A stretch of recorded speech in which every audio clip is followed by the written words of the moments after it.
Hey, Pastor Bill with another look into eldership qualifications. We're doing a short series looking at 1 Timothy 3 and Titus 1 and trying to understand and grapple with the expectations and the character qualities to develop into for church leaders. And so today we're going to look at what it means to be above reproach. And so this is the beginning of 1 Timothy 3. It says the saying is trustworthy. If anyone aspires to the office of overseer, he desires a noble task. Therefore, an overseer must be above reproach. It goes on to say, the husband of one wife, sober minded, self controlled, respectable, hospitable, able to teach, not a drunkard, not violent but gentle, and it continues on. But that first one, above reproach, is the one that's worth taking some time on. Now, there's a few observations here for us. The first is that this is what is called a hapax legomena. That is a big word to mean that it only occurs once. And actually, so it actually occurs three times in the New Testament as a whole, but all of those are in First Timothy, Paul's letter to this young pastor, and we have no other use of this word anywhere else in Greek literature.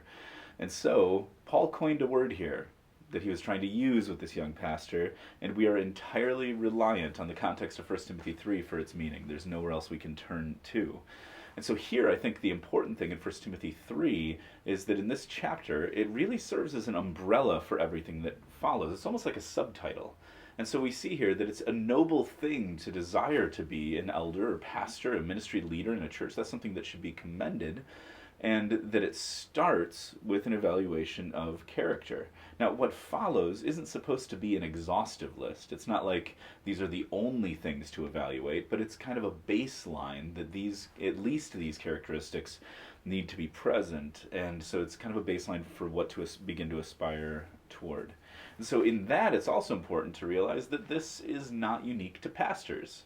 One of the most remarkable things about the list of qualifications is exactly how unremarkable it is. This is for all Christians. It's not like, pastors are supposed to be above reproach and the rest of the church is supposed to be beneath reproach.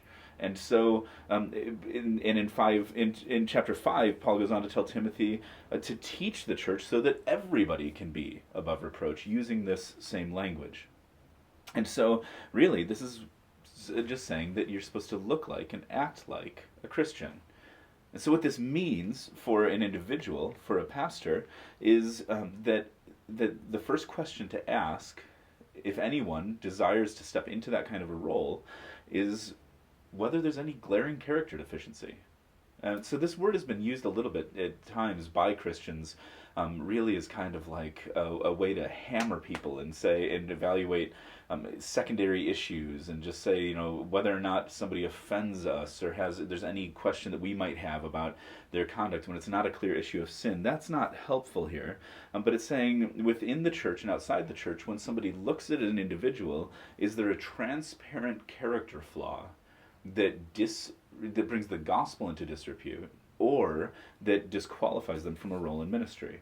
And so again, it's kind of like when we look at a survey of the characteristics that follow, is this somebody that should be followed and emulated by the rest of the church? Are they someone who is sexually pure and sober of mind and self-controlled and respectable? Are they subject to addictions, or are they free from them? Are they violent or gentle? Are they quarrelsome? Are they lovers of money? Are they managing their own household well? All of those characteristics come into this concept of what it means to live a life that's above reproach.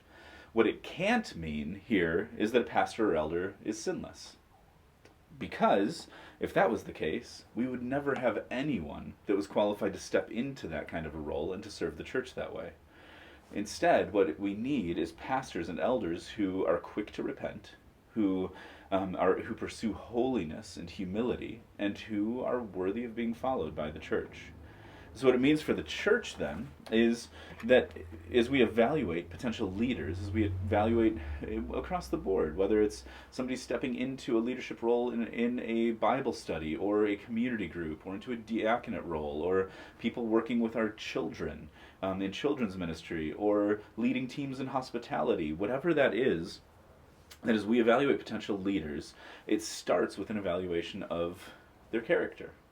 And leadership skills are important. You want to have people that are competent and feel a calling into those roles, but their character is an essential piece. And so, what that means for you as an individual, for all of us as Christians, is that if you want to serve in a leadership role in a church, then that's great. That you're told right in 1 Timothy 3, you aspire to a noble thing.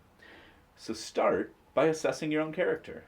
Start by looking at your own life and seeing, are there glaring deficiencies that you need to work out in order to pursue that role? And ask your pastors and elders and people in your community around you to speak into that. And we talk at Redemption Hill about giving long landing strips for people to come in and talk to us about our hearts and about our lives, and then receiving non-defensively what they have to say to us. Because if we get defensive about something, it just might be that that person's hit on exactly the thing that you need to work on most.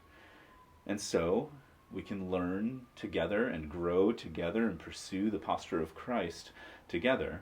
And in that, as we turn away from our own desires and selfishness and toward a life of humility and holiness, then that'll show up in a character that's above reproach.